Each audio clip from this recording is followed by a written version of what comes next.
Did you know that there was a clash between two of the biggest names in the MMA world?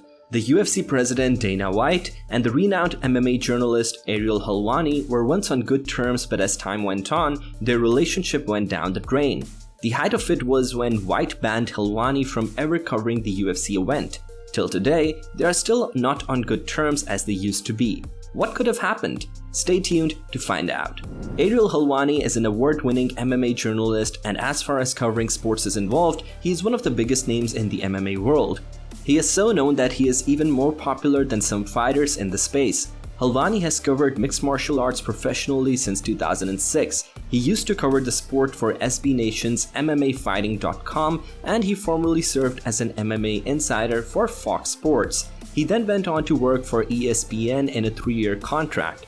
Ariel Helwani's success has gotten him into podcasting, covering boxing, WWE, and even basketball. But something happened along the line in his career that put him on the opposite end of the yardstick with one of the most powerful men in the MMA world, Dana White. He got banned from covering the UFC in person. It didn't start that way between them, as both were on very good terms and were once together breaking headlines. What must have happened?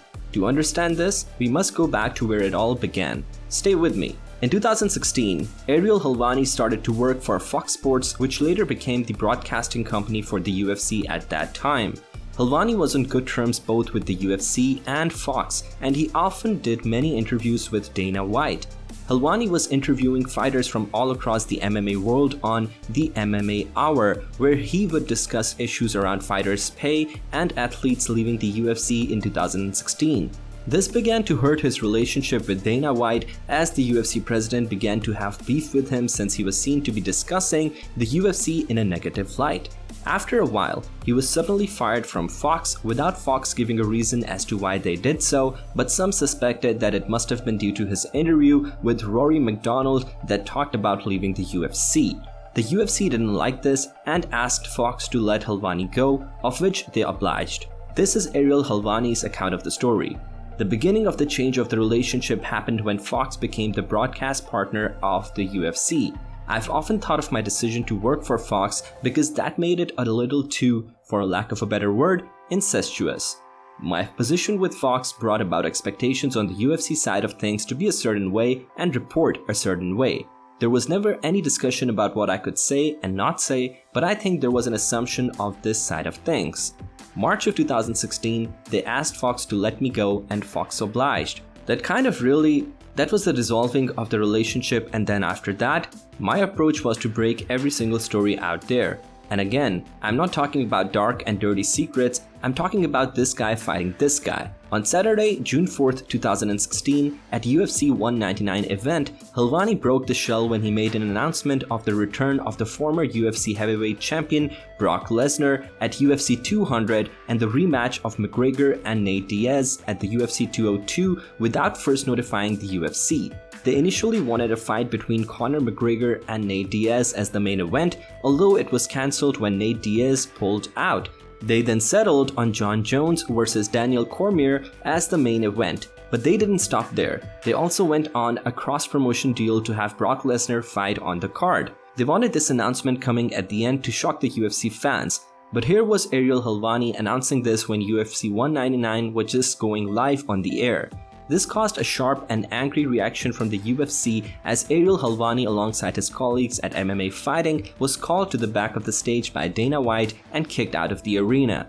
Dana White had taken their access to press credentials and placed them on an indefinite ban, never to cover UFC again. The UFC perspective was that there was a mole. They believed that someone was giving Ariel information, and that information he was using to scoop the UFC's official promotions. So the UFC, which is a private company, they don't have to let people in to your business, your private company, Sure, to come and report. And so they felt like he was somehow or another getting a hold of this inside information, releasing it, and making them look bad.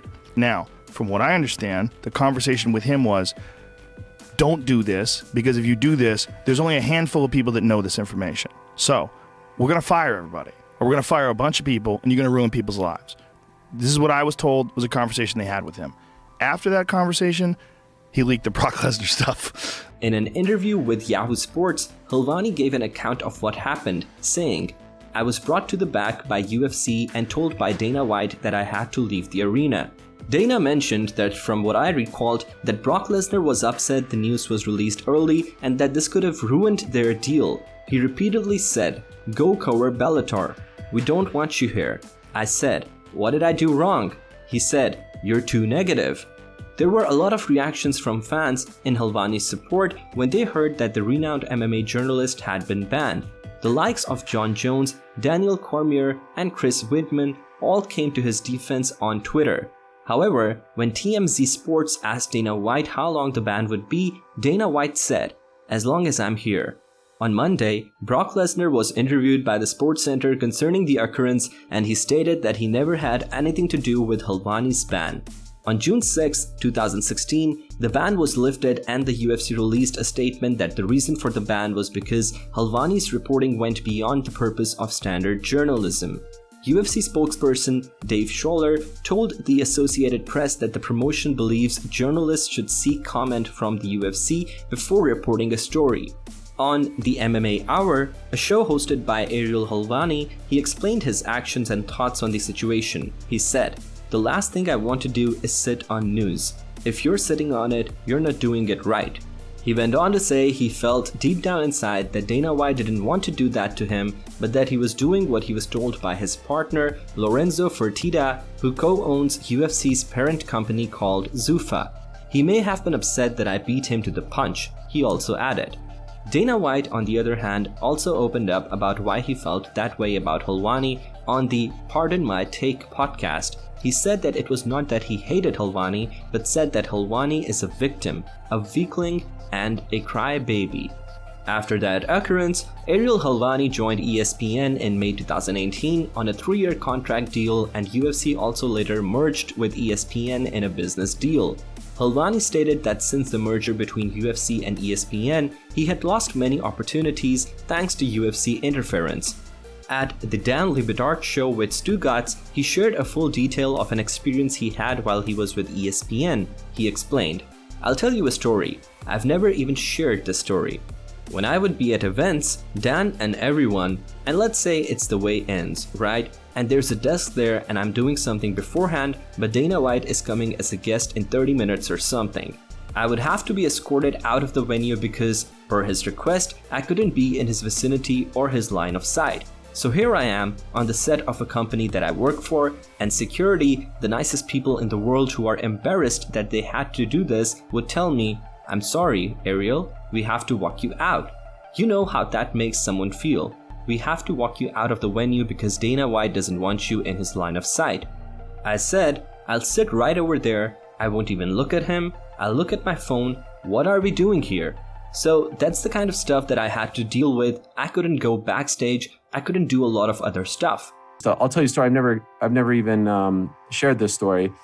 When I would be at events, Dan and everyone, and let's say it's the weigh-ins, right?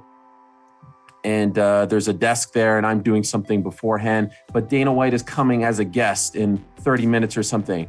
I would have to be escorted out of the venue because per his request, I couldn't be in his vicinity or his line of sight. So here I am on the set of a company that I work for, and security, the nicest people in the world who were embarrassed that they had to do this, would tell me, "I'm sorry, Ariel, we have to walk you out." You know how that makes someone feel? We have to walk you out of the venue because Dana White doesn't want you in his line of sight. I said, "I'll sit right over there. I won't even look at him. I'll look at my phone. What are we doing here?" So that's the kind of stuff that I had to deal with. I couldn't go backstage. I couldn't do a lot of other stuff. Both the award-winning MMA journalist and the UFC president are still not yet on good terms to this day, as White is still unwilling to bury the hatchet. In June 2021, Helwani announced his return to MMA fighting and Vox Media as host for the MMA Hour and SB Nation's MMA Fighting, as well as joining BT Sport and The Ringer. As we come to the end of this video, let me leave you with a question. Do you think Helwani and White will ever come back on good terms? Leave your comment in the comments section and don't forget to like this video. Click the subscribe button and hit the notification bell if you're yet to. See you in the next video. Goodbye.